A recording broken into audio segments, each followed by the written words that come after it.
आज का हमारा टॉपिक रहेगा इलेक्ट्रिक फील्ड। हम 12th क्लास का मैंने फिजिक्स का सिलेबस स्टार्ट किया था। 3 वीडियो से पहले मैं अपलोड कर चुका हूं। सबसे पहले वीडियो में हमने देखा प्रॉपर्टीज ऑफ इलेक्ट्रिक चार्जेज, उसके बाद हमने देखा कूलॉम्स लॉ, और उसके बाद हम थर्ड वीडियो में देखा कि कूलॉम्स लॉ को कैसे हम वेक्टर फॉर्म में लिखते हैं और कैसे वो न्यूटन के थर्ड लॉ को फॉलो करता है। अब हम यहाँ पढ़ रहे हैं इलेक्ट्रिक फील्ड। फील्ड का मतलब होता है कि कोई भी चार्ज पार्टिकल है उसके चारों ओर का वहां तक जगह वो जहां उसका प्रभाव है, वो ओरा मतलब जहां उसका प्रभाव है। जैसे आपने ग्रेविटेशनल फील्ड पढ़ा लास्ट ईयर, तो उसका मतलब क्या था कि एक कोई मास, उस मास के चारों ओर का वो एरिया जहां तक इस मास का प्रभाव है। प्रभाव होने का मतलब क्या है कि यदि उस प्रभाव में, उस फील्ड में दूसरा मास आएगा तो वो एक अट्रैक्शन फील करेगा, अट्रैक्टिव फोर्स फील करेगा। बिल्कुल उसी तरह से यहाँ क्या है, ये चार्ज पार्टिकल है कैपिटल क्यू। इस चार्ज पार्टिकल के चारों ओर का वो, इसके फील्ड का मतलब वो इसका ओरा, वो जगह जहां तक इसका प्रभाव है, वो क्या कहलाता है, इसका इलेक्ट्रिक फील्ड। तो इसी तरह से इसका क्या मतलब है कि यदि आप इस फील्ड के अंदर दूसरे किसी भी चार्ज को लाते हो तो वो चार्ज पार्टिकल क्या एक्सपीरियंस करेगा, एक फोर्स। यहां और वहां तो इतना जरूर डिफरेंस है कि वहां जो ग्रेविटेशनल फोर्स होता है वो हमेशा अट्रैक्टिव टाइप का होता है, और यहाँ अट्रैक्टिव रिपल्सिव दोनों तरह का हो सकता है। क्योंकि यदि ये दोनों लाइक चार्ज हैं तो रिपल्सन फील करेगा, रिपल्सिव फोर्स फील करेगा, और यदि अनलाइक चार्जेस है, एक पॉजिटिव है दूसरा नेगेटिव है, तो ये अट्रैक्शन फील करेगा। तो इसको हमने क्या नाम दिया, हम क्या निकाल रहे हैं, इस कैपिटल क्यू के चारों ओर इसका फील्ड बता रहे हैं, तो इसको क्या नाम दे रहे हैं, सोर्स चार्ज। ये इलेक्ट्रिक फील्ड का सोर्स है। और ये क्या है, टेस्ट चार्ज। इसके ऊपर हम टेस्ट कर रहे हैं कितना फोर्स लगेगा। मान लीजिए कितना फोर्स लग रहा है इसके ऊपर, एफ वेक्टर। आप देखिए, हम डिफाइन करने के लिए चार्जेस को पॉजिटिव लेते हैं जनरली, जब तक अदरवाइज आपको नहीं कहें। तो दोनों पॉजिटिव चार्ज हैं तो दोनों एक दूसरे को क्या करेंगे, रिपेल करेंगे। तो कितना फोर्स लगता है, मान लीजिए इसके ऊपर एफ वेक्टर। तो इलेक्ट्रिक फील्ड कैसे डिफाइन किया जाता है, electric field is defined as, किस तरह से इसको डिफाइन करते हैं कि मान लीजिए आप इसके ऊपर कितना फोर्स लग रहा है, एफ वेक्टर, उसको आप किससे डिवाइड करते हैं, क्यू से, तो आपको क्या मिलेगा, इलेक्ट्रिक फील्ड आपको मिल जाएगा। तो आप देख सकते हैं फोर्स है वो एक वेक्टर क्वांटिटी है, तो आपको फील्ड भी कैसी क्वांटिटी मिलती है, वेक्टर क्वांटिटी। अब यहां मोर प्रिसाइजली हम कहें और अच्छे से डिफाइन करें तो एक्चुअल में होता क्या है कि आपको फील्ड निकालना है कैपिटल क्यू के कारण। तो दिक्कत क्या होती है कि ये स्मॉल क्यू है, इसका भी खुद का भी तो कुछ ना कुछ फील्ड होगा, और इसका जो फील्ड होगा यानी इसका जो प्रभाव होगा वो इसके ओरिजिनल फील्ड हो, क्योंकि आपको तो इसके कारण डिटरमाइन करना है। तो ये स्मॉल क्यू के कारण जो फील्ड होगा वो इसके फील्ड को कहीं ना कहीं अफेक्ट करेगा। तो इसके लिए हम क्या करते हैं, स्मॉल क्यू को आप एग्जैक्ट जीरो नहीं ले सकते, क्योंकि एग्जैक्ट जीरो होगा तो एक चार्ज पार्टिकल है दूसरा अनचार्ज पार्टिकल, फिर फोर्स लगेगा ही नहीं। क्योंकि फोर्स कैसे लगता है, हमने कूलॉम्स लॉ में क्या देखा, simple F equal to K Q1 Q2 upon R square, दोनों चार्ज पार्टिकल तभी लगेगा। तो यदि इसको एग्जैक्ट जीरो ले लोगे तो फोर्स लगेगा ही नहीं, ना रिपल्सिव ना अट्रैक्टिव। तो इसके लिए फिर हमारे पास क्या टूल है मैथ में, हम क्या कहते हैं कि Q की वैल्यू कम से कम होनी चाहिए, यानी limit Q tends to zero. Q की वैल्यू जीरो की ओर टेंड कर रही है, जीरो की ओर अग्रसर है, ये हम मैथमेटिकल टूल इसके लिए लेते हैं। तो एग्जैक्ट इस तरह से डेफिनेशन है, बाकी हम हर बार इसको नहीं लिखा करेंगे, वो सेल्फ अंडरस्टूड है, limit Q tends to zero. तो हम सिंपल ऐसा ही लिखा करेंगे, E vector is equal to F vector upon Q। Unit आप देख सकते हैं यहां से, इसकी क्या यूनिट होगी, फोर्स की न्यूटन और चार्ज की कूलॉम। तो इसकी जो ऐसा यूनिट हो जाएगी वो हो जाएगी न्यूटन पर कूलॉम। तो ये बिल्कुल सिंपल सा आप इसके अंदर देखेंगे कि जो फील्ड है इस तरह से हम इसको डिफाइन करते हैं। अब हम इसके बाद हम नेक्स्ट करेंगे इलेक्ट्रिक फील्ड की एक और भी कुछ यूनिट हम देखेंगे आगे चैप्टर में, जब हम पोटेंशियल डिफरेंस उनको पढ़ लेंगे। अब नेक्स्ट देखिए, इसी के अंदर हम देखते हैं कि जो हमें इलेक्ट्रिक फील्ड निकालना है, किसके कारण निकालना है, इलेक्ट्रिक फील्ड। हम सिंप्लिसिटी के लिए बार बार इलेक्ट्रिक फील्ड नहीं बोलकर फील्ड भी बोल दिया करेंगे, due to a point charge. अब नेक्स्ट हमारा हेडिंग है, हमें क्या बताना है, एक पॉइंट चार्ज के कारण फील्ड।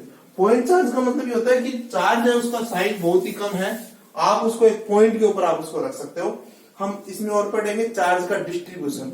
वहां चार्ज एक लेंथ के ऊपर डिस्ट्रीब्यूट हो सकता है फैला हुआ, पूरे एरिया पर वो डिस्ट्रीब्यूट हो सकता है फैला हुआ, या पूरे वॉल्यूम में वो डिस्ट्रीब्यूट हो सकता है, पूरे वॉल्यूम में फैला हुआ हो सकता है। लेकिन यहाँ इस टॉपिक के अंदर अभी हम क्या पढ़ रहे हैं, वो पॉइंट के ऊपर है। ये पॉइंट मान लीजिए O है और इस O पॉइंट के ऊपर कितना चार्ज रखा हुआ है ये मान लेते हैं। उसी तरह से अभी जो डिफाइन किया है कैपिटल Q, और इसके कारण आपको R डिस्टेंस पर वेक्टर फॉर्म में कहें तो R वेक्टर की क्या डायरेक्शन है, कैपिटल Q से स्मॉल q की। फिर से सुनिए उसी तरह से क्या बता रहा हूं मैं आपसे। आपको क्या प्रॉब्लम है, ये कैपिटल Q चार्ज है, पॉइंट चार्ज है, O पॉइंट के ऊपर इसको रखा हुआ है।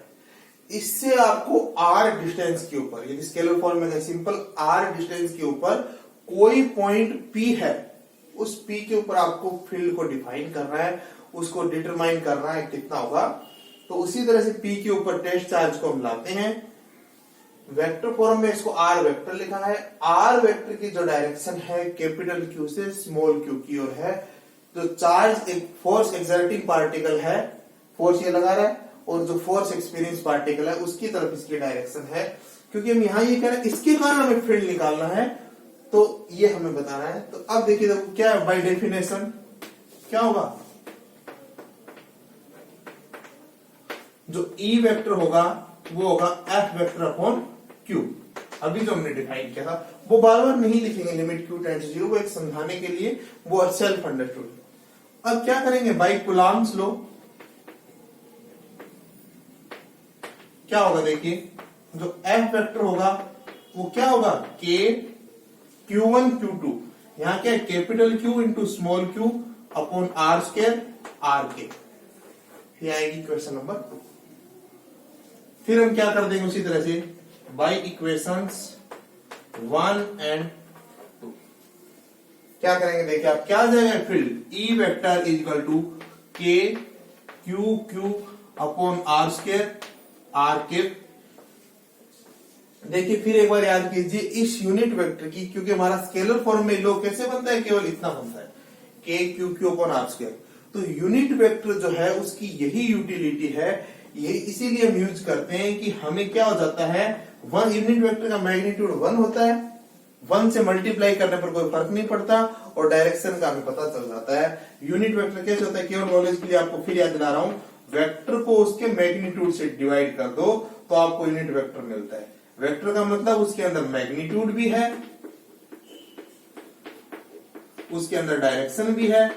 जब आप उसको किससे डिवाइड कर दोगे, मैग्नीट्यूड से, तो क्या रह जाएगा, केवल उसके अंदर डायरेक्शन रह जाएगी। वही हमारा मतलब है कि यूनिट वेक्टर का यूज यही है। जैसे आई कैप आप एक्स एक्सिस की डायरेक्शन के लिए यूज करते हो, जे कैप वाई एक्सिस के लिए, के कैप जेड एक्सिस के लिए, तो मतलब यही है। तो सिंपल सा आप देखिए F vector is equal to K Q Q upon R square, R cap हमें पता चल गया। तो अब हम क्या कर देते हैं, ये फोर्स की वैल्यू यहां पुट कर देते हैं, तो स्मॉल क्यू से स्मॉल क्यू क्या हो जाएगा, कैंसिल आउट। तो ये हमारा क्या आ जाएगा, इलेक्ट्रिक फील्ड आ जाएगा K Q upon R square R cap, equation number 3। In scalar form में हम कहें, मैग्नीट्यूड में कहें केवल, तो क्या लिख देंगे फिर इससे, इसको E इक्वल टू क्या हो जाएगा, K Q upon R square, क्योंकि मैग्नीट्यूड जब हम लेंगे, इसका मैग्नीट्यूड लिखेंगे तो आर कैप का मैग्नीट्यूड 1 हो जाएगा, या आप ऐसा कह दीजिए कि वो डायरेक्शन है, केवल उसको लिखने की जरूरत नहीं है। तो ये इलेक्ट्रिक फील्ड है, इसकी वैल्यू, इसका जो फॉर्मूला है कैपिटल क्यू चार्ज के कारण। आप हमेशा आप याद रखिए, बिल्कुल सिंपल सा, कि आपसे ऐसा सिंपल पूछे कैपिटल क्यू चार्ज है, इससे आर डिस्टेंस के ऊपर फील्ड कितना होगा, तो आप सिंपल सा कहेंगे के क्यू अपॉन आर स्क्वायर। तो ये आप इसके अंदर ध्यान रखेंगे। और यहां से कभी कभी 1 मार्क में ग्राफ पूछते हैं कि आर के और ई के बीच जो ग्राफ है वो कैसा आएगा, तो आप देख सकते हैं आर के और ई के बीच जो ग्राफ आएगा, वो ग्राफ क्या होगा, जैसे जैसे आर की वैल्यू इंक्रीज होगी ई की वैल्यू डिक्रीज होती जाएगी। तो आपको यहां मिलाना नहीं है, क्योंकि एग्जैक्ट जो ई की एक थ्योरेटिकल कंसेप्ट के हिसाब से कहें तो इलेक्ट्रिक फील्ड कहां जीरो होगा, जीरो तब होगा जब आर क्या होगा, इंफिनिटी होगा।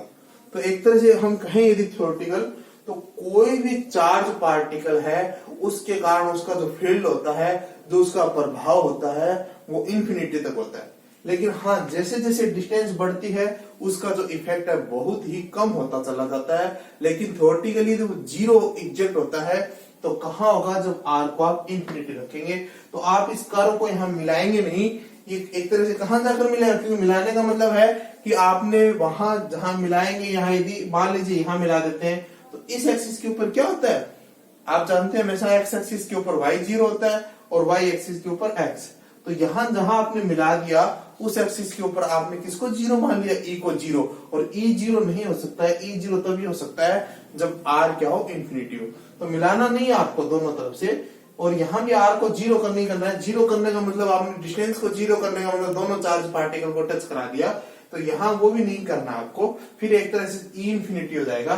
तो वैसा भी आपको मतलब ये ऐसा कहने पहले ई नहीं कहें तो फोर्स कह दें कि फोर्स उनके बीच इंफिनिटी हो जाएगा, ऐसा आपको नहीं करना है।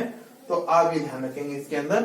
अब नेक्स्ट वीडियो में बहुत ही हम जल्द आपको नेक्स्ट वीडियो मिलेगा, उसके अंदर मैं आपको बताऊंगा कि जो फील्ड है वो डाइपोल क्या होता है पहले तो, और उस इलेक्ट्रिक डाइपोल के कारण हमें एक्सियल पॉइंट पर और इक्वेटोरियल पॉइंट के ऊपर किस तरह से फील्ड निकालते हैं और किस तरह से फील्ड लाइंस की डायरेक्शन। थैंक यू वीडियो देखने के लिए। आपको कोई भी दिक्कत हो इस वीडियो में तो आप कमेंट बॉक्स के अंदर पूछ सकते हैं। Thank you.